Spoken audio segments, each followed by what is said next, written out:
Madame, Monsieur, bonjour ou bonsoir, tout dépend de l'endroit d'où vous nous recevez en ce dimanche 13 juillet 2025 à l'occasion de ce nouveau numéro du jury du dimanche qui va agréer, qui va recevoir donc Monsieur Sambassi, ancien ministre de la République, secrétaire général du Parti de l'Indépendance et du Travail, le PIT, et coordonnateur du FDR, le Front pour la défense de la République et la démocratie. Merci beaucoup, Monsieur Si, d'avoir bien voulu accepter notre invitation. Bonjour, Monsieur Gué, je voudrais vous remercier de votre invitation et saluer toutes les personnes qui nous font la faveur de nous suivre. Merci. Vous étiez ministre.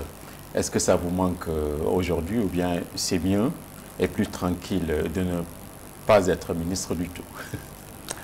Puisque vous posez cette question que j'accueille avec quelques sourires, je voudrais vous demander d'avoir l'indulgence de me laisser un peu dire quelle est ma trajectoire, que vous comprendrez d'autant mieux ma réponse. Comme vous l'indiquez, j'ai été ministre de la République de 2017 à 2024. Un temps relativement long. Ça fait près de 7 années. Mais je n'ai pas été que ministre. Auparavant, je fus directeur national de 2012 à 2017. Mais j'ai d'abord commencé par enseigner au plan professionnel pendant très longtemps. Je l'ai fait d'octobre 1986 à 2012. Avant de devenir enseignant, M. Gué, j'ai été étudiant au département de philosophie. Et je voudrais saluer mes maîtres. Mamoussé Diagne, Souleymane Bachir Diagne, Aloïse Raymond Ndiaye, le professeur Ablaye Eliman Khan, entre autres. Je pense également à ceux-là, malheureusement, qui sont maintenant partis. Ablaye Bara Diop, Markoumou Diop. Après avoir quitté le département de philo, j'ai fait un séjour à l'école normale, où j'ai eu des maîtres également, dont je me rappelle, qui sont partis malheureusement. Babou Sen, Abib Mbaye, entre autres, et une formidable dame en psychopédagogie. Tout cela, je vous en parle pour essayer de vous dire simplement que, au fond, le port, entre guillemets, de ministre n'est qu'un port d'attache après d'autres ports. La vie est faite d'étapes, de trajectoires. Par conséquent, est-ce que le port ministériel me manque? Non, je l'ai habité en essayant de faire de mon mieux, à la lumière d'ailleurs de ce que j'ai pu apprendre auparavant. Et je vous assure qu'aujourd'hui également, je passe simplement à autre chose. Il y a une vie après, disons, une carrière entre guillemets ministérielle. Très bien. Ce qu'on peut comprendre aussi, quand vous nous racontez tout ça, c'est que c'est très important aussi d'avoir du vécu ou un vécu. Autrement dit, de l'expérience. C'est ce que vous voulez nous dire un peu? Je voulais surtout insister sur ce que j'ai pu apprendre de ces éminentes personnes. J'aurais pu remonter au lycée. Vous parlez par exemple de Samba Yulde Thiam, que vous connaissez peut-être, ou de Iba Ndiaye Diadji, que vous connaissez, qui ont été mes professeurs au lycée fédéral. Quand vous côtoyez ces hommes dans le cycle, disons, secondaire, quand vous frayez avec les personnalités dont je vous ai parlé à l'université, au fond, vous en sortez moulé d'une certaine manière, avec quelques vertus et quelques traits de caractère. Par exemple, à l'école normale supérieure où j'étais, je me rappelle comme c'était aujourd'hui, alors que c'était en 1986 quand même, d'une soirée assez lourde où le groupe d'étudiants que nous étions une dizaine, s'est entendu dire de manière froide par nos professeurs réunis que entre au fond, étaler l'un d'entre vous et ne pas lui délivrer un parchemin et le laisser passer pour le voir massacrer des générations d'étudiants pendant toute sa carrière, nous n'hésiterons pas. Notre préférence va évidemment à votre élimination pour ne pas vous laisser, si vous êtes de mauvais enseignants, faire du tort. Ça nous avait un peu choqué à l'époque, mais nous entendons bien ce qui a été dit. Je revois ma prof de psychopédagogie nous disant que le bon enseignant, c'est celui-là qui arrive 15 minutes avant l'heure dans son lieu de travail. Parce que les apprenants peuvent avoir besoin de lui parler de choses qu'ils ne peuvent dire devant les autres camarades de classe. Vous en sortez avec quelques principes. Vous en sortez avec une philosophie de la vie. Je me rappelle, et je termine par là, de Iba Ndiaye Diadji me disant, quand il en fait avait su que maintenant je devenais enseignant, lui qui fut mon professeur, que bon, tu vas te battre au plan syndical, mais sache que pour être en droit de revendiquer pleinement, il faut que tu fasses ton mieux au plan professionnel. Tu ne peux pas être un tir au flanc, être un mauvais travailleur, un mauvais agent public et vouloir évidemment réclamer des droits. Soit fait partie des meilleurs pour être en droit de demander le maximum pour toi et pour les travailleurs. D'accord. Vous avez cité beaucoup d'hommes d'esprit et de femmes d'esprit. En fait, on n'en voit pas assez en 2025. Pourquoi cette pauvreté un peu? Je ne le dirai pas comme ça. Certaines des personnes dont je vous parlais, heureusement, sont encore parmi nous. Est-ce que ce sont les plus brillantes? Est-ce que c'est elles, en fait, qui sont devant le feu, en fait, disons, des caméras? Très certainement pas. Mais nous avons encore dans ce pays des hommes et des femmes de qualité. Peut-être que nous nous arrangeons pas pour leur donner davantage la parole. Le temps est à la tonitruance. Le temps est au bruit, le temps est à la fureur, et c'est dommage, comme vous l'indiquez. Mais je vous assure qu'il y a encore des personnes de qualité parmi nous et que nous gagnerions en tant que pays à être un peu à leur écoute. Ce pays a besoin d'être rassénéré, ce pays a besoin de paroles intelligentes, ce pays a besoin de sens. Sous le double rapport, comme le dirait Mamoussé, de la direction finalement et de la signification. Il nous faut davantage de sens. D'accord. Vous n'êtes plus ministre. Est-ce que cela voudrait dire que vous recevez vous avez moins d'invitations et même moins d'appels téléphoniques? Est-ce que ceux qui étaient votre entourage sont toujours là? Je voudrais, le mot est haïssable, mais puisque vous m'interrogez, allons-y. Je voudrais vous expliquer un peu comment j'ai essayé de fonctionner quand j'étais ministre. Je vous ai indiqué tout à l'heure que je l'ai été cette année durant. Le jour où le président Macky Sall m'a appelé pour dire qu'il voulait que je travaille à ses côtés, que j'ai accepté, en fait, je me suis battu pour ne pas dévier de ma trajectoire. Concrètement, à l'occasion de la première réunion, du premier conseil des ministres auquel j'ai participé, j'ai été attentif aux dorures, la salle, aux lumières, à la solennité, à la majesté des lieux. Mais je me suis surpris à sourire, Hassan, en me disant que si je devais porter un numéro d'ordre, je devais être dans les profondeurs du classement. Un numéro d'ordre, je veux dire, si depuis que notre pays est indépendant, on devait dire pour le premier gouvernement que Senghor a eu à instituer, bon, numéro 1, numéro 2, peut-être qu'ils étaient une vingtaine à l'époque, un peu moins. Ensuite, on met les autres. Moi qui suis venu en 2017, je devais avoir comme dossard 728 ou peut-être 1005. Je n'étais pas le premier à être ministre. Et j'avais compris immédiatement que je ne serais certainement pas le dernier à être ministre, qu'au fond, ce n'était qu'un passage. J'ai prié intérieurement pour que rien de ce qui m'arrivait en ce moment-là ne me changeât au point de faire de sorte que les miens ne me reconnaissent pas. J'ai essayé de rester le même. Voilà pourquoi je crois que redevenu en fait, soulagé des charges ministérielles, je n'ai pas de gêne du tout, je conserve les mêmes amitiés, je conserve en fait le même entourage, le même environnement, j'ai toujours mon numéro de téléphone de toujours et j'ai évidemment toujours les mêmes préoccupations en tant que Sénégalais. D'accord. Est-ce que vous étiez un bon ministre? Quelle a été votre plus grande réussite en tant que ministre de la République, chargé du travail, je crois, et des institutions, hein? Relation avec les institutions. Quelle a été votre magnifique réussite, disons-le comme ça? Est-ce que vous avez dit d'abord, est-ce que vous avez été un bon ministre? Comment peut-on se mettre face au miroir et dire j'ai été un bon ministre? Je ne sais pas. Si je devais dire que j'ai l'illusion de n'avoir pas démérité, je pourrais vous dire que la durée est un indice. Le président Macky Sall est un homme exigeant. Bon, j'ai quand même servi régulièrement, j'ai échappé à plusieurs remaniements ministériels, d'une part. D'autre part, mes propres camarades de parti n'ont pas voulu que je parte de l'attelage gouvernemental pendant tout ce temps-là. Le retour que j'ai, en fait, du monde du travail, au double sens des travailleurs et des employeurs, est un retour également qui me rassure.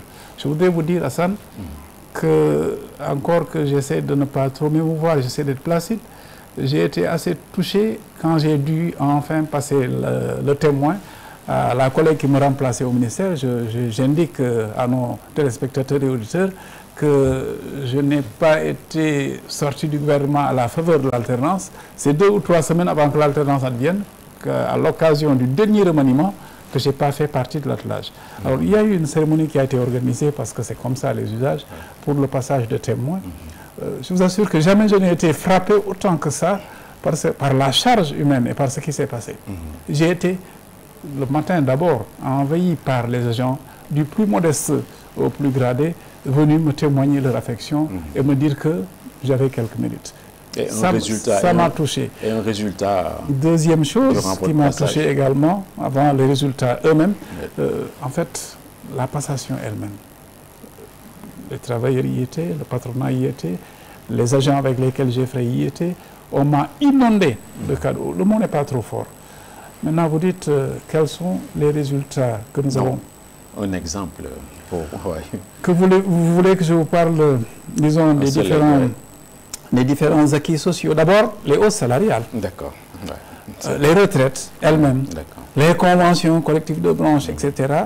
Et tout ce qu'on a fait bouger ensemble. Parfait. Et la stabilité qu'il y a eu pendant tout ce temps-là, d'une certaine manière, en dépit du fait que ces moments n'étaient pas des moments faciles, et ce département est un département difficile. Maintenant, est-ce que je dois tirer la couverture à moi et dire Cocorico, c'est moi qui ai fait tout ça, ou bien est-ce que je dois avoir à l'idée que c'est l'équipe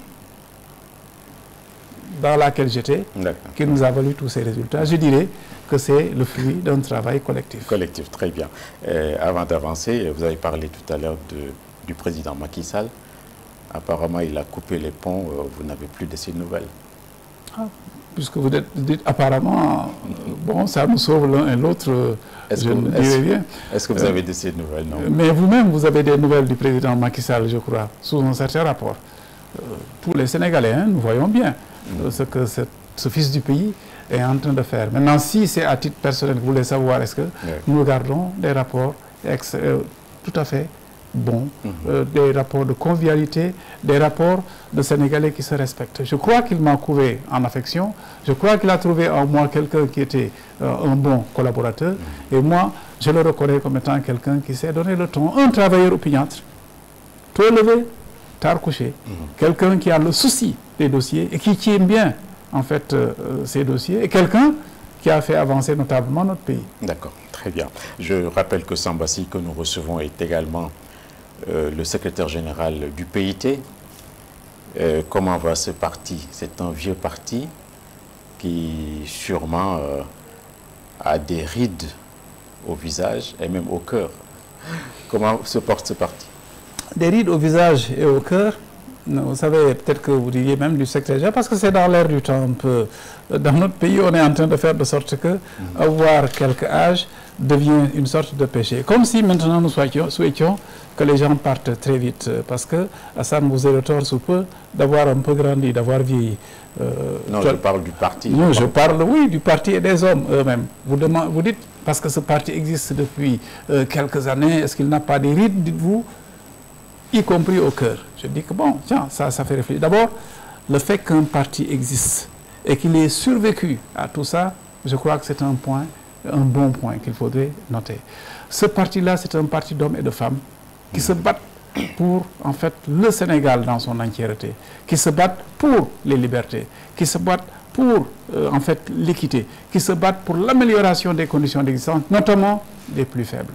Et les gens qui ont eu à le faire, n'est-ce pas, au début de nos indépendants jusqu'à maintenant, et qui n'ont pas dévié de cette trajectoire-là, ils ont dit, mais ce parti est là, il se bat, il fait du chemin, et la meilleure des preuves que cela est, c'est le fait que vous mettez en face de vous et que vous me demandiez de vous en parler. Je vous assure, ce parti se porte bien, et notre aspiration, c'est de continuer à travailler pour le bonheur de nos compatriotes. Il y avait un homme extraordinaire à la tête de ce parti, Feu Ahmad Dansokho. Est-ce que vous avez su le remplacer? Parce que ce n'est pas le même magnétisme, à part. Oui, on ne remplace jamais quelqu'un au sens où chaque individualité a une dimension idiosyncrasique. Ce mot est un mot savant pour dire une particularité, une carrière, quelque chose de spécial. Je n'ai pas la prétention d'être Ahmad Dansokho. Je ne crois pas qu'Ahmad Dansokho soit Sambassi.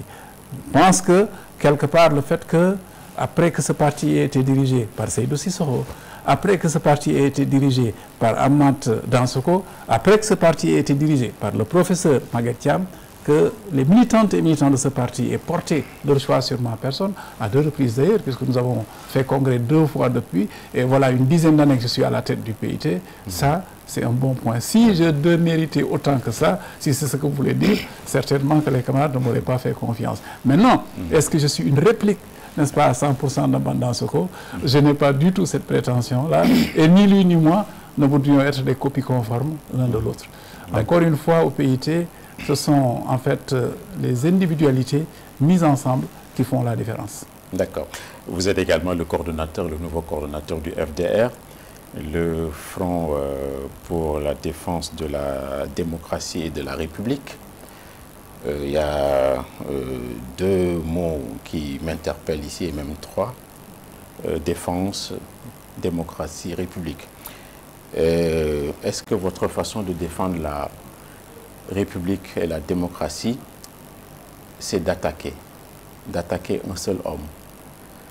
Vous pouvez suivre mon regard, puisque toutes vos attentions, vos critiques, vos remontrances sont dirigées contre un seul homme. Suivez mon regard. Est-ce que finalement le FDR qui parle de défense ne fait pas, n'est pas obnubilé par l'attaque concentrée sur un seul homme? C'est trop long la question parce que... J'entends votre question. Je voudrais vous dire qu'effectivement j'ai pris les témoins les mains du camarade Khalifa Sall il y a quelques semaines pour être le nouveau coordinateur du Front pour la défense de la démocratie et de la République. Vous avez raison de relever République et démocratie. Le fait que les entités qui composent ce front-là se soient retrouvées procède simplement d'une analyse lucide de la situation dans laquelle nous sommes. Vous avez des femmes et des hommes différents, qui ont des trajectoires différentes, qui ont des formations différentes, qui animent des mouvements différents, qui sont des dizaines et des dizaines, qui ont décidé de conjuguer leurs forces et leurs intelligences pour la préservation de la démocratie, pour la préservation de la République. L'analyse, c'est que la République est menacée. Et quand la République est menacée, tous ces enfants doivent se sentir concernés. C'est cela qui nous agrège et nous réunit. Vous pensez que nous en avons après un homme? Non. Nous en avons après un ensemble de faits, un ensemble d'actions, un ensemble de gestes qui ne vont pas dans le bon sens. Notre pays, depuis plus d'un an et demi maintenant, est à l'arrêt au plan économique. Et ça, vous pouvez l'établir en visant tous les secteurs. Le bâtiment, le secteur de l'agriculture. Tous les secteurs sont paralysés à la limite ou presque. Et plus on avance, davantage ça se corse. Quand vous êtes dans un pays qui est atteint de cette manière-là, vous devez agir. Nous sommes un pays de réputation démocratique, nous avons fait beaucoup de conquêtes, mais ce qui se passe dans notre pays, tel qu'il est en train de fonctionner, ne sonne pas bon. Voilà pourquoi des hommes et des femmes appartenant à des chapelles politiques différentes ont décidé de conjuguer leurs forces. Et je vous assure que le FDR est une belle école. Vous y avez des hommes qui ont des expériences différentes, mais des hommes qui ont des qualités qui se complètent. Et quand vous mettez tout ça en osmose, vous avez quelque chose de prodigieux. Vous y apprenez beaucoup, n'est-ce pas? Et vous voyez combien notre pays est riche et gros de potentiel. Alors, ce qui nous préoccupe par-dessus tout, c'est le fait de préserver notre pays, de ne pas le laisser choir, le souci de l'amener de l'avant. C'est ça qui nous unit au front, n'est-ce pas, pour la défense de la démocratie et de la République. Et nous n'en avons pas. Les hommes, au fond, ils sont importants sans doute, mais ils ne sont pas aussi essentiels que ça. Ce qui est le plus déterminant, c'est le pays. Ce qui est le plus déterminant dans ce contexte-ci, c'est notre population, ce sont les millions de Sénégalaises et de Sénégalais. C'est vraiment autour de ça que nous réunissons. Le reste, n'est-ce pas, est plutôt superfétatoire. Parfait. Pourquoi je parlais d'attaque tout à l'heure visant un seul homme? Parce que j'ai parcouru votre dernier communiqué. C'était même, je crois, vous l'avez fait sortir avant le Conseil national. Le vendredi 4. Voilà, très bien, le vendredi 4, je cherchais encore la date. Et vous avez dénoncé les dérives, ce que vous appelez les dérives verbales et autoritaires du Premier ministre. pourquoi vous passez votre temps à parler que d'une seule personne, je me répète, sans jamais parler du Sénégal et des Sénégalais? Parce que... Mais je conteste absolument que vous puissiez dire que nous n'avons jamais parlé du Sénégal et des Sénégalais. J'ai fini tout à l'heure de vous expliquer quel était en fait le levain en fait, qui a fait qu'il y a osmose dans le front. Qu'est-ce qui nous réunit autour du front? Je vous ai dit que c'est le Sénégal et les Sénégalais. C'est la préservation finalement de notre pays qui fait que nous avons décidé de mettre ensemble nos différentes forces et intelligences. Maintenant, vous dites, dans votre communiqué, vous avez parlé de ceci, donc vous ne visez qu'un homme. Cette conclusion, elle me semble assez relativement hâtive. Maintenant, il va de soi que quand vous avez la charge de diriger, n'est-ce pas, quelque chose, une entité quelle qu'elle soit, en fait, vous vous mettez également au devant et vous ne pouvez pas couper aux critiques. Quand vous avez des charges primatoriales, puisque vous voulez qu'on parle de cela, et que vous avez un certain type de discours, il est normal qu'on mette le haut là. La parole d'un Premier ministre n'est pas une parole ordinaire.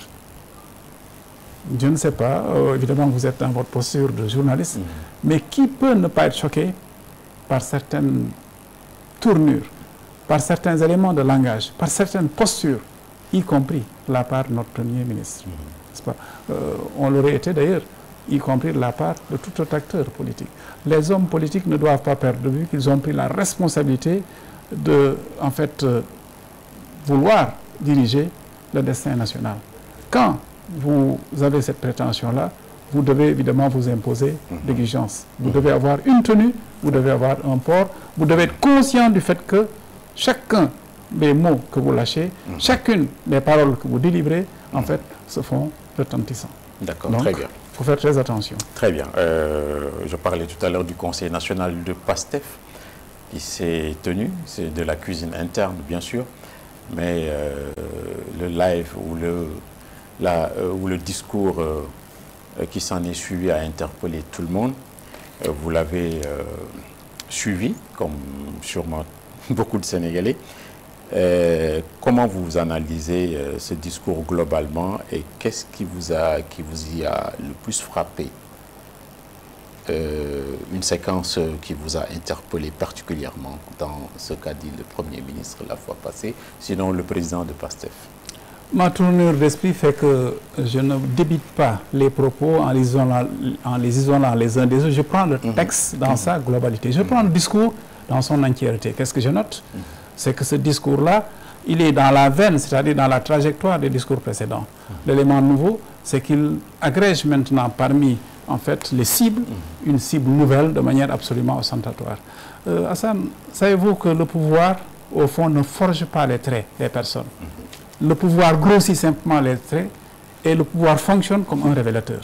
Ce que j'essaie de vous dire, et je vous en parle d'expérience, c'est qu'au fond, celui que vous êtes, en fait, vous l'êtes même avant d'être au pouvoir.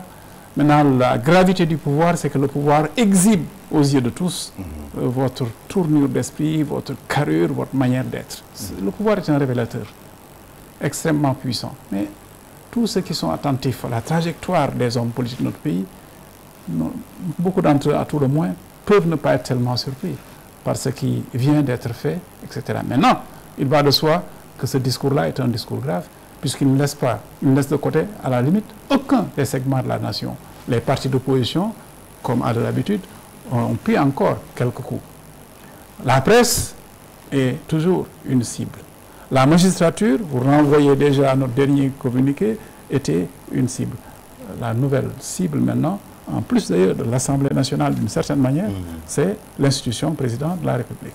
Mais enfin, c'est une logique qui est là depuis quelque temps, qui était là d'ailleurs du temps de l'opposition pour ce parti-là, et qui commence simplement à se dévoiler dans sa nudité aujourd'hui. Ben, les Sénégalais n'ont qu'à en tirer les conséquences. Quand un chef de parti ou Premier ministre attaque, comme vous dites, ou se donne une nouvelle cible, qui se trouve être le président de la République, qu'est-ce que vous dites, vous en tant qu'opposant? La question, ce n'est pas quand un chef de parti ou un Premier ministre, c'est en l'occurrence un Premier ministre qui, parlant du président de la République... Bon, il y a un mélange de gens, oui. Qui, parlant du président de la République, trouve qu'il y a un déficit d'autorité. C'est un Premier ministre qui dit que quand le président de la République est attaqué, ce président-là trouve les ressorts pour se défendre.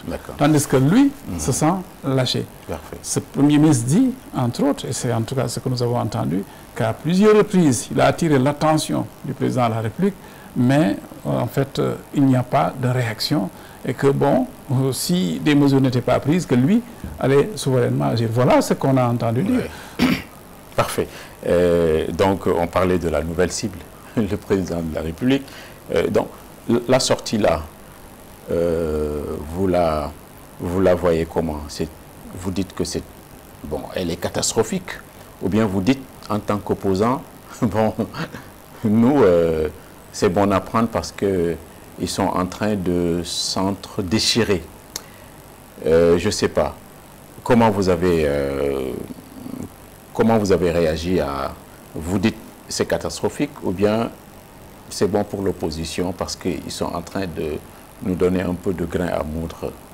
Je ne sais pas si ma question est bien posée. Je vous entends bien. Vous nous demandez est-ce que nous sommes d'une forme d'opposition qui souhaiterait le pire dans le pays simplement parce que nous sommes de l'autre côté. Non. Opposants, nous voulons le meilleur pour notre pays. Opposants, nous aurions aimé que notre pays soit un modèle de stabilité. Opposants, nous aurions voulu que nous soyons des producteurs de richesse et qu'il y ait un bien-être le plus partagé, parce que c'est ça qui facilite la tâche à tout le monde. Ça veut dire qu'il faut qu'on sorte d'une logique en fait, de rivalité qui fait qu'au fond, on vise le pouvoir pour le pouvoir. Le pouvoir, quand on le cherche, c'est pour transformer le quotidien de ses compatriotes. Alors, ce discours-là, est-ce que c'est un discours qui va dans le bon sens? Est-ce qu'il consolide nos institutions? Est-ce qu'il restaure finalement la confiance en nos gouvernants? Est-ce qu'il fait que notre pays va être davantage respecté de l'extérieur? Ou est-ce qu'il produit un effet contraire? Ce sont ces questions-là qu'il faut se poser. Nous ne sommes pas, parce que nous sommes de l'opposition, nous ne sommes pas en fait désireux que le ciel nous tombe sur la tête. Nous voulons le meilleur pour notre pays. Voilà pourquoi nous sommes exigeants vis-à-vis de tout le monde. Et ce discours-là, sous tout rapport, est un discours contre-productif. D'accord. Et aussi, ce n'est pas du pain béni. Pour vous, qu'il me laisse gouverner, a-t-il dit. Faut-il le laisser gouverner? Je n'entends pas trop bien tout cela, qu'il me laisse gouverner. Je ne sais pas trop. Si vous voulez que nous analysions ce discours-là, je pense qu'il faudrait l'analyser, y compris sous le rapport psychologique, si vous voulez. Je pense qu'il y a là une sorte d'aveu, d'un désir inassouvi, n'est-ce pas, qui sourd d'ailleurs, je veux dire, qui transparaît tout le long du discours. Et ce n'était pas seulement aujourd'hui. J'aurais été à la place du président. Si c'est moi qui étais élu, si Dieu avait fait que, je vous assure que, etc., il y a là évidemment le sentiment d'une sorte de regret très net. Ensuite, maintenant, qu'on me laisse gouverner, ça veut dire que bon, je veux être khalife peut-être à la place du khalife. C'est cela également que ça traduit. Mais dans tous les cas, en l'état, le président élu, c'est celui que nous connaissons. Les autres sont nommés ou désignés. Et au fond, il est bon que chacun d'entre nous sache simplement qu'il en est ainsi pour le bien du Sénégal. Sinon, une dualité au sommet n'a jamais donné du bon nulle part. D'accord. Et la crise d'autorité, le manque d'autorité supposé du chef de l'État, vous en dites quoi? Non, ce n'est pas à moi de parler du manque d'autorité du chef de l'État. La personne qui a eu à avancer cette idée-là l'a avancée. Je présume que le chef de l'État a entendu ce qui a été dit. Qu'est-ce qui va être fait maintenant pour essayer de dépasser cette situation? Sénégalais parmi les Sénégalais, j'attends de voir. Et comment vous comprenez qu'un Premier ministre, bon, malgré tout ce qui se dit, qui a tous les leviers, on lui a tout donné, se mette à être, entre guillemets, aussi agressif vis-à-vis du monde entier? Comment vous comprenez ça? Qu'est-ce qui se passe? Votre formule est belle, hein, vis-à-vis du monde entier. Quand on s'en prend au monde entier, il faut prendre un moment pour se demander, mais pourquoi est-ce que le monde entier semble être contre moi? Souvent, nous disons, mais il m'en fait du tort, il m'en veut, il me gêne, etc. On ne se demande pas souvent qu'est-ce qu'on a fait pour qu'autrui nous gêne, nous entrave. Quand vous dites qu'on en veut au monde entier, demandons-nous qu'est-ce que nous sommes en train de faire pour que le monde entier nous en veuille. Cette question-là, il faut se la poser. Maintenant, au plan, en fait, plus concret, sur un plan un peu plus concret, il y a que notre pays ne va pas bien. Au plan économique. Nous sommes dans une sorte, disons, d'impasse radicale. Et elle se complexifie tous les jours. Il n'y a pas de solution à l'horizon. On nous annonce encore un plan de redressement, alors qu'il y a peu, on nous annonçait une projection d'ensemble et tout et tout. Bon, bref, les choses ne marchent pas. Et quand les choses ne marchent pas, trop souvent on cherche des défaussoirs, on cherche des exutoires. Ça veut dire qu'on veut jeter en fait la patate chaude à l'autre et dire que c'est la faute de l'autre. Ça aussi, c'est une des dimensions des pouvoirs, malheureusement, de cette nature-là. C'est des pouvoirs en fait qui n'assument pas fondamentalement leurs responsabilités. Au lieu d'affronter la réalité des problèmes, on essaie de se défausser et on trouve des boucs émissaires. Mais nulle part au monde, les boucs émissaires, les constructions artificielles, les alibis n'ont permis d'avancer. Je crois que le moment est venu pour que sereinement les problèmes soient affrontés et qu'on cherche de véritables solutions à ces véritables problèmes-là au lieu de chercher des exutoires. Très bien. Il y a beaucoup de monde qui doute de la compétence du Premier ministre. Est-ce que vous pensez, vous, qu'il manque de compétences? Bon, moi, j'attends de ceux qui sont aux affaires qu'ils fassent des résultats. Et pour l'heure, je constate, avec beaucoup de compatriotes, que ces résultats-là ne sont pas là. Je n'en dis pas plus, c'est objectif. Est-ce qu'après ce discours-là, il devrait se démettre? Ben, vous me demandez de me mettre à la place des gens, je ne sais pas trop. Je ne sais pas trop. Chacun agit évidemment selon sa conscience. Est-ce qu'il peut rester à sa place? Ça aussi, c'est le temps qui va nous le dire. Le temps. Mettre un bon maître, un bon juge. Et il va nous le dire. En tout cas, nous sommes à un moment de la vie de notre pays qui est un moment difficile. Si à l'impasse économique, à la crise sociale, nous ajoutons une crise institutionnelle, alors que nous sommes dans une sorte de ceinture de feu, évidemment, il y a problème. Il y a problème. Je crois que plus vite nous sortirons de cette situation difficile, mieux ce sera pour notre pays. D'accord. Est-ce que ce discours-là a affaibli le chef de l'État? Ben, je ne sais pas, c'est au chef de l'État, je crois qu'il va nous parler, en tout cas, il me semble avoir vu quelque part une annonce. Je ne suis pas dans la tête d'un chef d'État. Vous savez, les chefs d'État, beaucoup de choses se passent dans leur tête. Mais je peux croire que peut-être qu'un tel discours, s'il avait été évité, aurait été préférable pour lui. Je présume, hein, mais je ne sais pas. Mais à sa place, un tel discours ne m'aurait pas particulièrement arrangé, entre guillemets. Mais qu'est-ce qui se passe dans la tête d'un décideur de ce niveau-là? Je ne sais pas trop, mais on verra. On jugera au fait. Et comment devrait-il réagir selon vous? Ben, c'est lui qui va réagir, observons. Je ne sais pas comment il va réagir. Il a des responsabilités de chef d'État. Il a autour de lui des équipes, je présume. Il réfléchit, n'est-ce pas, à la gravité des temps. Que va-t-il faire? Je ne sais pas, j'attends de voir. D'accord. On dit que le pouvoir, pour l'exercer comme il faut en être diablement préparé.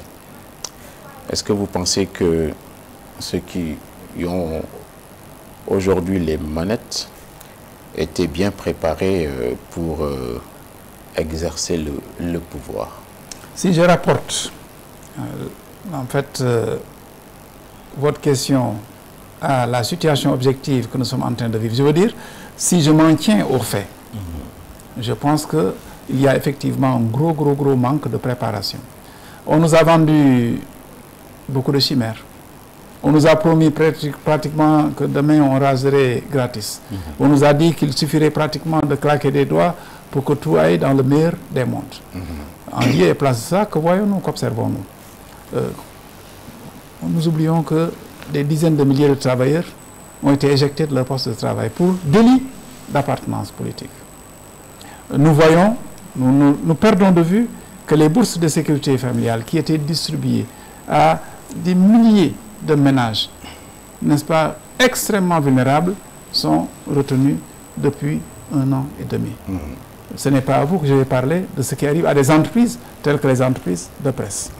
Ce n'est pas à vous que je vais parler, en fait, de cette manie-là, finalement, de faire, en fait, tourner tous les opposants, tous les chroniqueurs, etc., et de les amener devant la police et des juridictions. Voilà où est-ce que nous en sommes. En fait, entre les promesses d'hier Et la réalité d'aujourd'hui, il y a un écart monumental. Et est-ce que ceux qui sont aux affaires étaient bien préparés? Manifestement pas. D'accord. Voilà pourquoi, quand vous levez le doigt pour dire « je veux diriger un pays », vous devez faire très attention à la gravité de l'acte que vous posez. Je vous assure, Hassan, un pays, c'est une affaire sérieuse. Ça a toujours été le cas, ce l'est surtout dans le monde tel qu'il va aujourd'hui. Et il y a là, à ce niveau-là, un sérieux problème de coaching, n'est-ce pas, de notre pays. Vous me demandez si ceux qui sont aux affaires étaient prêts, n'est-ce pas? Je pense que non, ils n'étaient pas prêts. Et chaque jour qui passe nous montre qu'effectivement, ils n'étaient pas prêts. D'accord, donc on peut avancer plus loin pour dire que, pour tirer la conclusion, d'après vous, qu'ils n'ont pas le sens du pouvoir. Bon, je ne sais pas trop que veut dire avoir le sens du pouvoir, mais quelqu'un comme moi, à chaque fois que vous lui dites pouvoir, entre guillemets, il vous dit responsabilité. Quand vous avez le pouvoir, vous devenez responsable. Vous me demandiez tout à l'heure si c'est un peu plus confortable de n'être pas ministre que d'être ministre, n'est-ce pas? Vous l'avez dit d'ailleurs hors émission tout à l'heure avant qu'on entre. Il va de soi que quand vous êtes en fait en responsabilité à ce niveau-là, vous devez pénétrer la lourdeur de la charge à vous confier. Vous ne devez pas, en fait, en dormant, oublier que vous êtes aux affaires. Vous ne devez pas, au réveil, perdre de vue cette chose-là. Vous ne devez pas, dans vos discours, dans vos pérégrinations, dans tout ce que vous faites, oublier un seul instant que vous êtes en responsabilité. Parce que c'est de vous que dépendent fondamentalement les choses. Alors, quand vous n'avez pas cet esprit de responsabilité, quand vous n'êtes pas suffisamment préparé également pour piloter les dossiers, quand vous n'avez pas les moyens de tirer, de faire bouger les lignes, il y a quand même beaucoup de problèmes. D'accord, très bien. Est-ce que vous ne trouvez pas une qualité à Monsieur le Premier ministre? Parce que moi, j'observe qu'il n'est pas un dissimulateur, qu'il ne laisse pas la poussière sous le tapis, comme on dit, qu'il appelle un chat. Ça, quand même, ça court pas. Vous me faites sourire. Vous me faites sourire parce que vous êtes très avenant. Il me rappelle que, que à Diamniadio, la personne que vous évoquez nous a dit que bon, c'est vous qui avez parlé de dissimulation. Hein? Vous ne vous rappelez pas de ça, là, le stade, n'est-ce pas, de basket Diamniadio, les trous, alors que mes parents de Matam étaient sous les eaux. On me dit, bon, voilà, en certain moment, parce que moi je suis un tacticien politique, et en certain moment, il a fallu alléguer d'une certaine maladie. Vous ne vous rappelez pas de ça? Et vous me dites, vous, la journaliste, que bon, telle personne n'est pas dissimulatrice. Bon, je ne sais pas trop, mais en tout cas, vous savez, vous ne pouvez pas dissimuler tout le temps. Et quand vous êtes aux affaires, mieux vaut jouer franc jeu. D'accord. Donc la question, vous ne trouvez aucune qualité au Premier ministre? Non, je ne suis pas le juge des qualités des hommes. Très franchement, ce n'est pas ça mon souci. Pas le juge des élégances. Ce qui me préoccupe, c'est la conduite finalement de la cité. Et sous ce rapport-là, je dis que l'équipe au pouvoir doit faire beaucoup d'efforts pour faire mieux et pour faire plus. Et il y a urgence. Il y a urgence. D'accord. Et qu'est-ce que vous pensez du chef de l'État? Mais le chef de l'État, c'est le chef de l'État. C'est tout. J'ai beaucoup de respect pour le président de la République, comme d'ailleurs pour tous mes compatriotes sénégalais, mais j'ai du respect pour les institutions. L'une des faiblesses d'ailleurs de ces messieurs dames au pouvoir, c'est que quand d'autres étaient aux affaires et au pouvoir, ils ne les traitaient pas tels qu'ils auraient dû, avec tous les égards. Voilà pourquoi aujourd'hui, ça fait un peu sourire quand ils disent que nous sommes les institutions, nous devons être respectés. Il ne faut jamais faire aux autres ce que vous ne voudrez pas qu'on vous fasse. Alors, le chef de l'État et le président de la République, pour la séquence temporelle pour laquelle il est élu.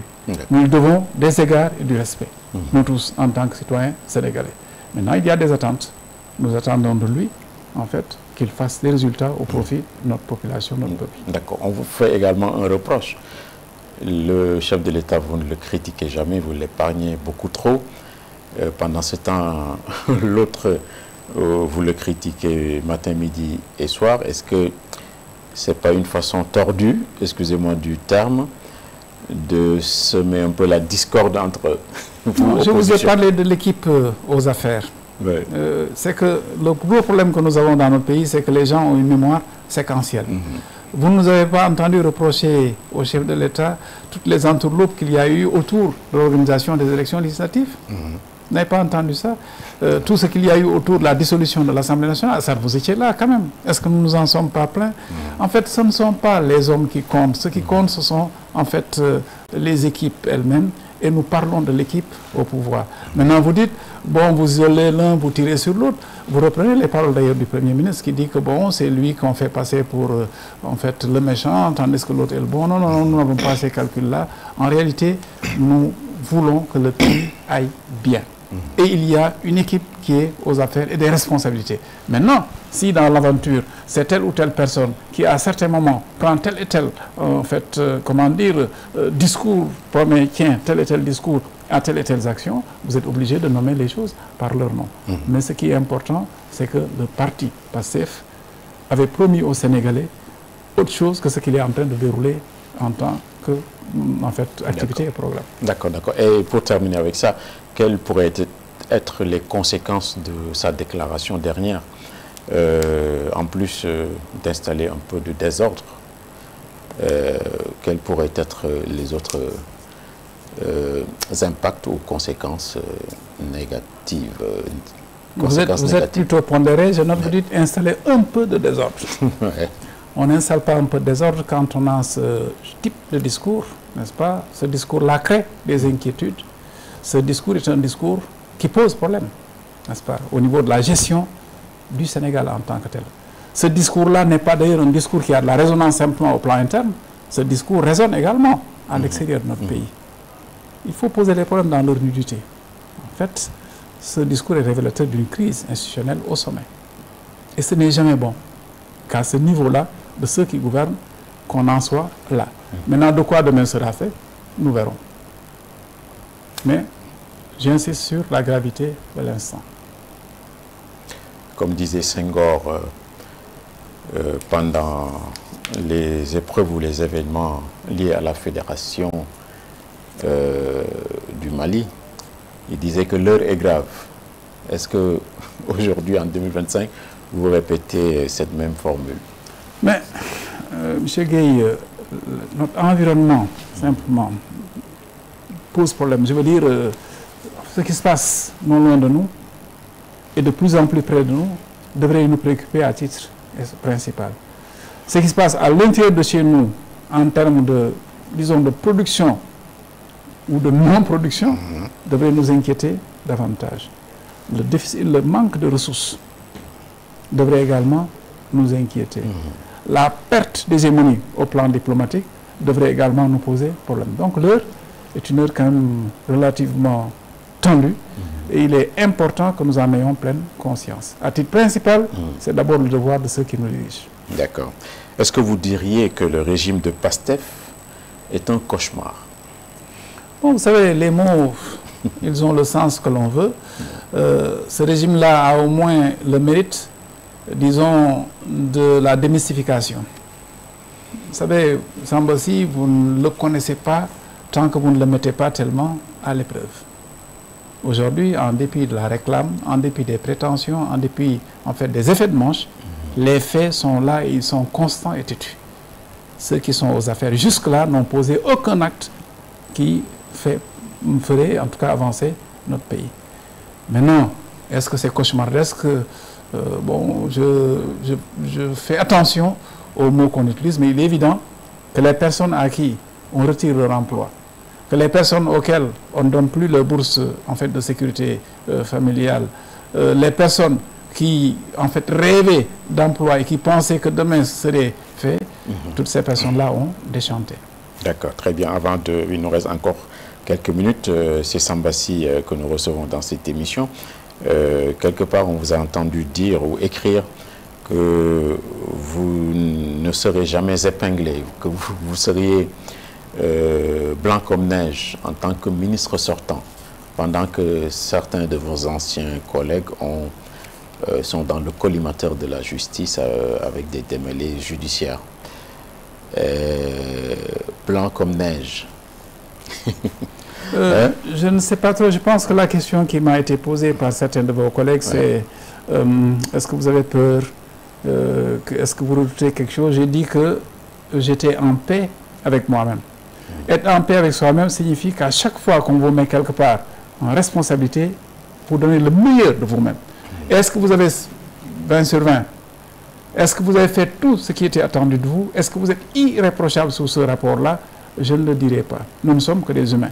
Mais ce que je sais, c'est que l'enseignant que j'ai été, le directeur que je fus, le ministre que je suis devenu, ont essayé à chaque fois de payer le plus lourd des tributs en y allant vraiment à fond pour essayer de faire le maximum de résultats.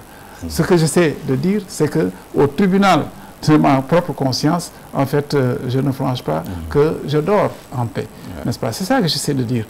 Maintenant, évidemment, que je n'ai pas pu faire tout ce qui était attendu de moi, qu'on ne puisse pas me reprocher ceci ou cela sous d'autres rapports. Je n'ai pas cette prétention-là, je ne suis qu'un être humain. Mais je sais que j'ai essayé d'agir droitement pour le bien, évidemment, de mes compatriotes. Et c'est ça qui est le plus important. D'accord. Donc, en tant qu'ancien ministre, vous n'avez jamais rien piqué. Je trouve que c'est assez irrévérencieux de dire les choses de cette manière-là. À la limite, vous me dites ce que vous n'avez jamais volé, parce que piquer, c'est ça que cela veut dire. Je trouve que c'est assez inconvenant et c'est dommage qu'on en vienne à cela. Autour de moi, dans ma propre famille, il y a des gens qui estiment que l'État aurait dû faire bien plus et mieux pour nous.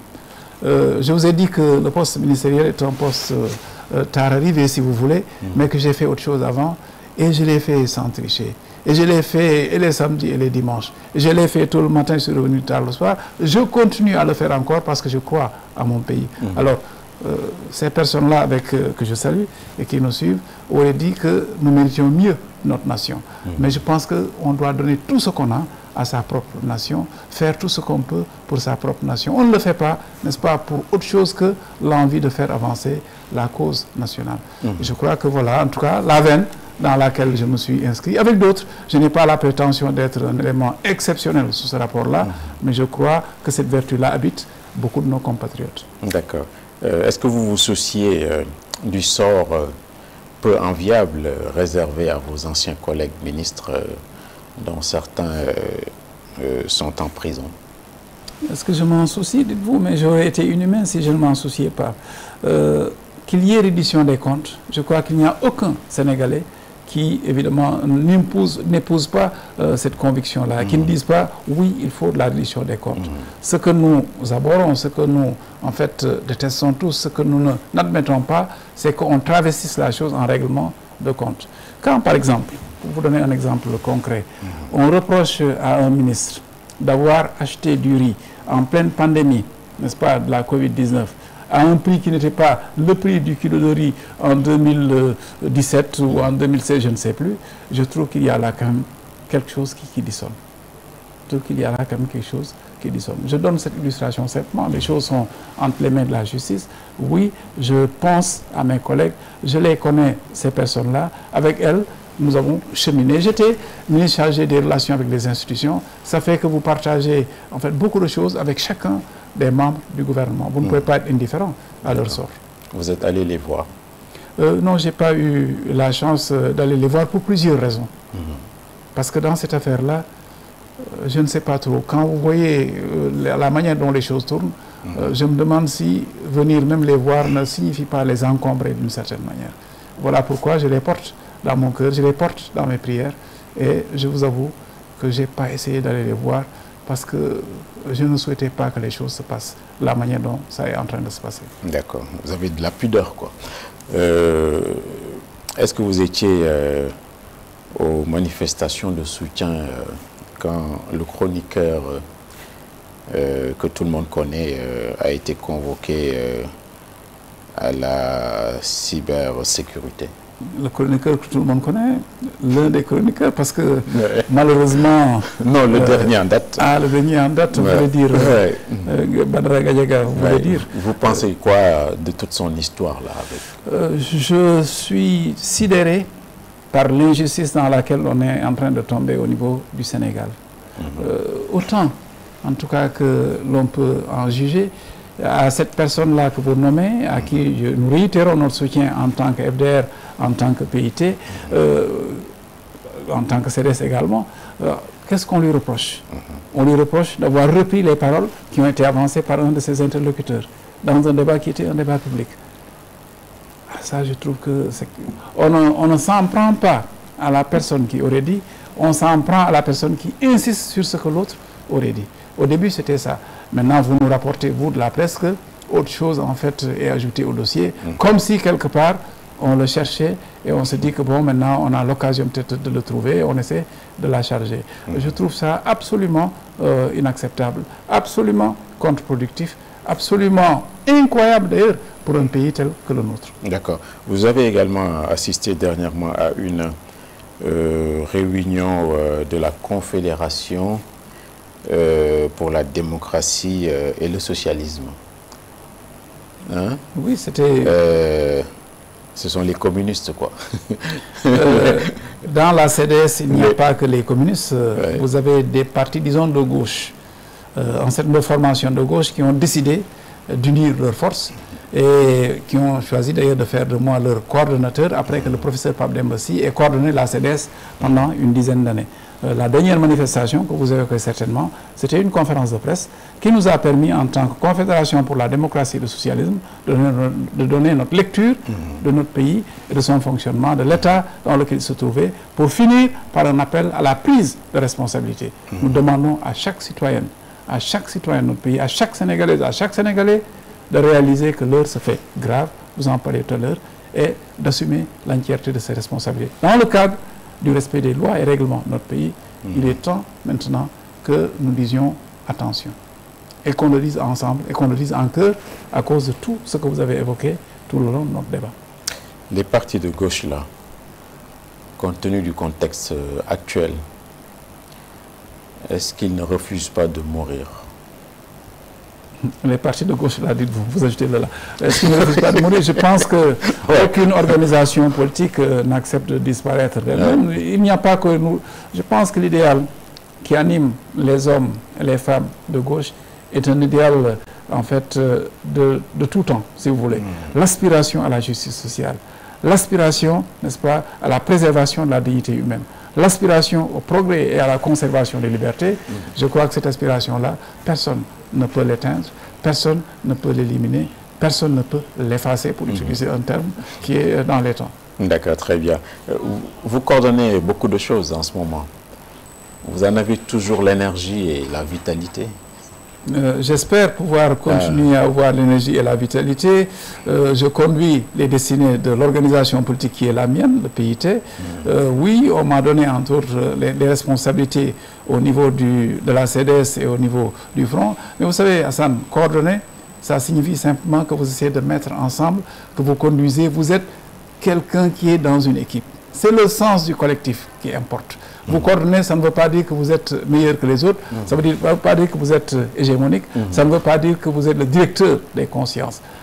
Au fond, il faudrait d'ailleurs le dire également à ceux qui nous gouvernent, que vous soyez à un poste ministériel, quel qu'il soit, que vous soyez à un autre échiquier d'ailleurs des rouages, n'est-ce pas, disons, étatiques, ne veut pas dire que vous êtes au-dessus des autres. Vous ne devez pas les toiser, vous devez les respecter, avoir des égards pour vos compatriotes. Est-ce que j'ai de l'énergie et de la force pour le faire? Je crois que le fait qu'on m'ait confié ces responsabilités répond à cette question. Et ça, une toute dernière chose, la visite du chef de l'État aux États-Unis avec d'autres homologues, est-ce que finalement cette visite a été un peu masquée par les déclarations dont on a parlé là? Que nous essayons d'améliorer notre commerce avec l'extérieur est une bonne chose, mais je suis pour ma part assez peu satisfait des résultats de cette visite. Je pense que nous avions autre chose à proposer à la partie américaine qu'un parcours de golf. Très sérieusement, je n'ai pas compris non plus que nous ayons pu faire partie des gens qui disent que le président américain méritait le prix Nobel de la paix. Gaza est là et nous parle. Ce qui s'est passé récemment en Iran nous parle. Je pense que nous aurions pu avoir, en tant que pays, un autre discours là-bas et poser les problèmes de nos compatriotes. C'est ça qui aurait dû être fait. Mais l'ouverture au reste du monde, je crois qu'elle est à saluer. J'avais d'autres questions, mais on peut les éluder. Merci beaucoup, monsieur le ministre, d'avoir bien voulu répondre à l'invitation du jury du dimanche. Merci, M. Gueye, merci de m'avoir invité. Merci beaucoup. Merci beaucoup à Alain Asta et à toutes ces équipes et nous vous souhaitons de passer un bon dimanche.